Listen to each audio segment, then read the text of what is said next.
Russia has been very straightforward about its plans to stop using the US dollar in foreign trade. At a time when there are so many restrictions on countries, it makes complete sense that a country like this would seek every possible means of diversifying out of the dollar.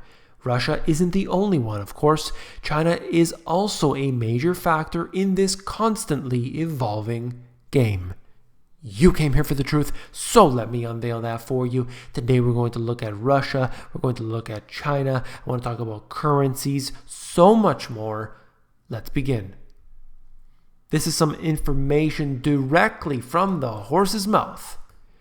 We need to increase the level of our economic sovereignty, but this is not a straightforward decision. Oil is traded in dollars on the exchange, Putin said. Certainly, we are thinking about what we need to do in order to get free of this burden. And that is so powerful. Get free of the burden refers to getting off of the US dollar in international trade. He has made similar statements to this in the past, but this one really stood out to me. It seems like there is some frustration on the part of Russia as well as other countries.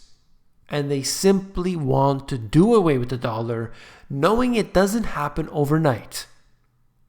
Furthermore, our partners are helping us by introducing all of these unlawful restrictions and violating principles of global trade because the whole world sees the US dollar monopoly. It's unreliable, it's dangerous for many, not only us. This is not merely a separation from the dollar. This refers to the need of strengthening our economic sovereignty. They say we want to do things on our own. We don't want to rely on other countries. We want to do trade in our currency. Our gold, very important, and foreign currency reserves undergo diversification, and we will continue to do it. They are getting away from the US dollar and they are buying other assets. And I'll show you more on that in just a moment.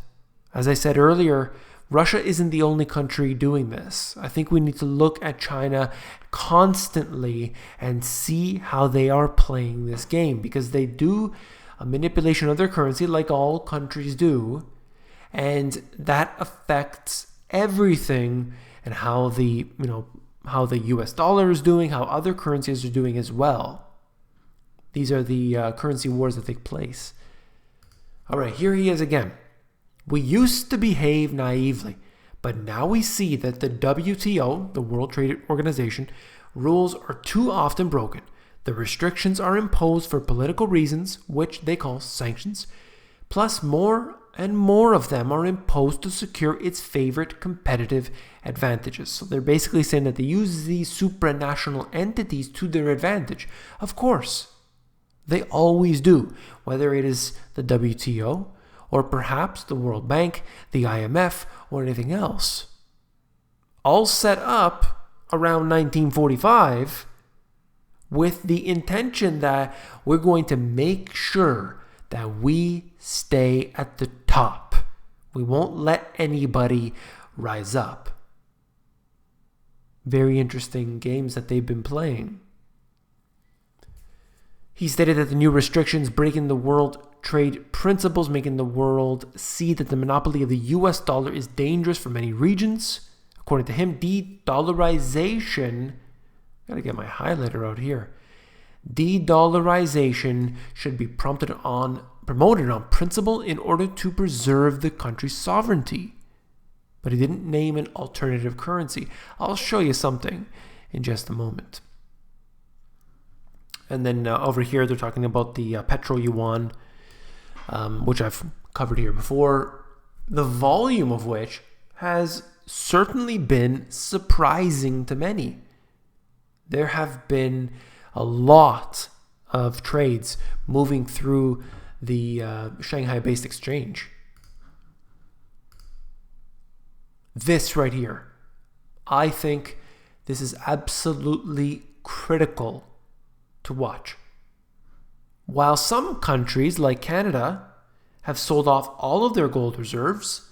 Russia is one that, since the financial crisis, has been continuously year after year after year buying more gold. So while some countries feel it's worthless, it's a relic, other countries are buying it up.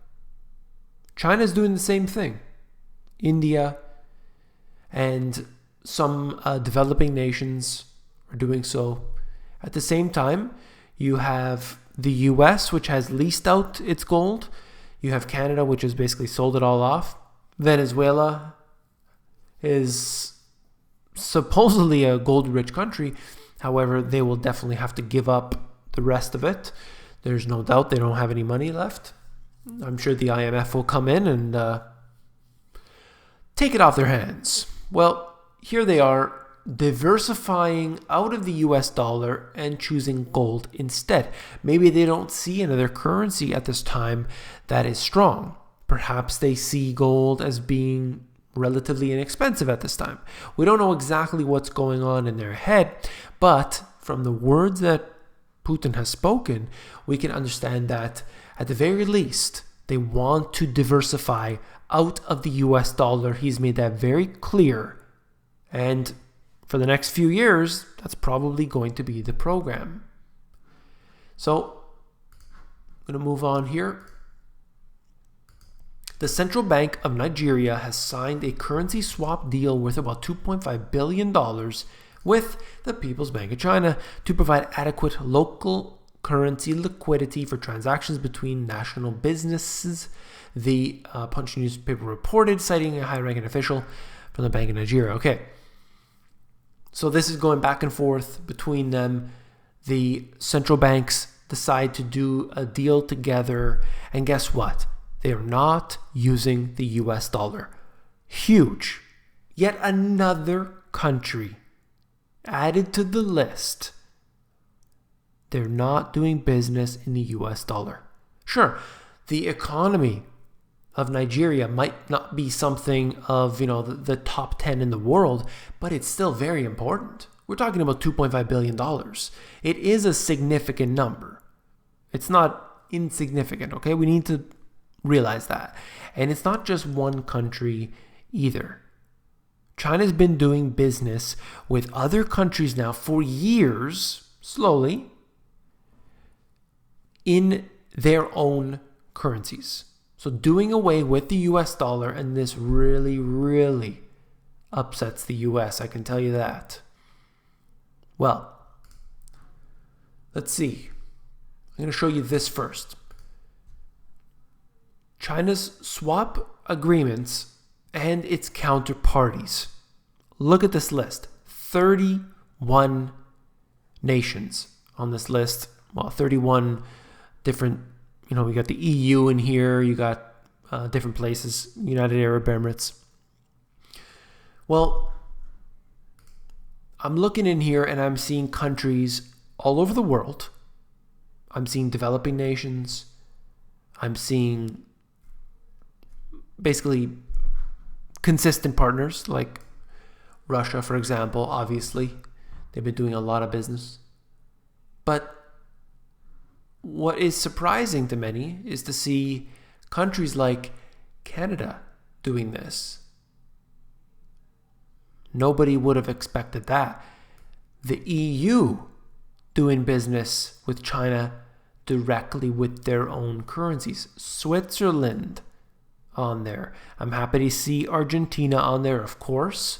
You need to do away with the US dollar, particularly at this time. That was signed back in 2014, and they should be doing more business in their own currencies. That's huge. The UK, that was also unexpected. And then you have, of course, BRIC nations like Brazil. That was more expected, definitely. All the BRICS nations making it here. I think that it is something that will continue to expand. In fact, I don't see India on this list, so that is something interesting. However, I want to just note the fact that these countries overall have been doing business outside of the US dollar. Here's another list. I'm pulling this one from Wikipedia. You could see the currency swaps that they've done. Same sort of information. Okay, moving on. Speaking of Argentina, looking at this and what has happened since late April until today, it has been a constant disaster. You can see that as it falls, they try to hike rates. It falls again. They try to hike rates.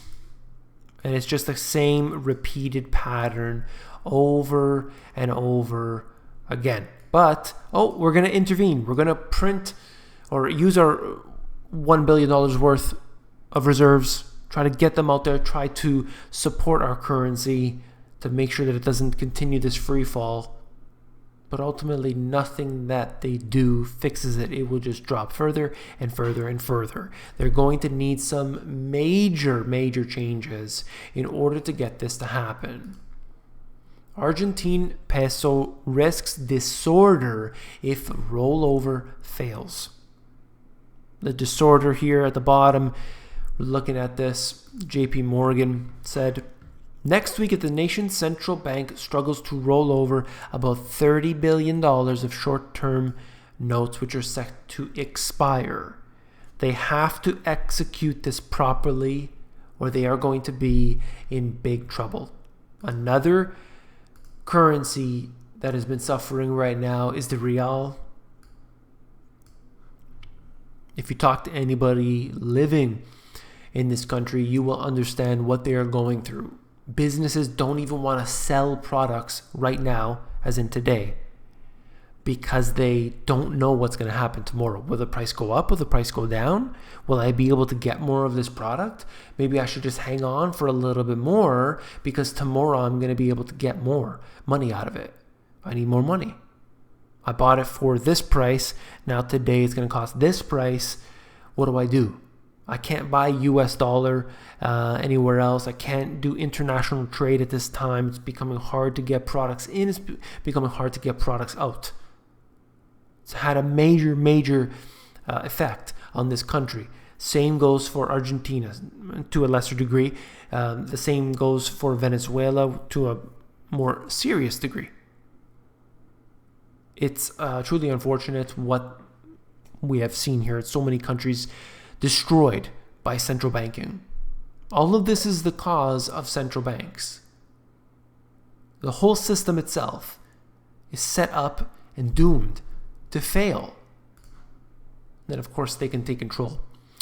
Wanted to note here, just looking at the Fed's balance sheet, that they are claiming that a few months down the road, they are going to be, if my memory serves correctly, if you can believe this, $50 billion a month. $50 billion in sort of unwinding their balance sheet. Do you think that they will be able to unwind $50 billion off of their balance sheet every single month and not cause a crisis? Please. Last but not least, we are looking at the ultimate fake chart of the day. That's what you're here for. You're here for the chart GPS, and you will see how I can't even believe this, but anyway.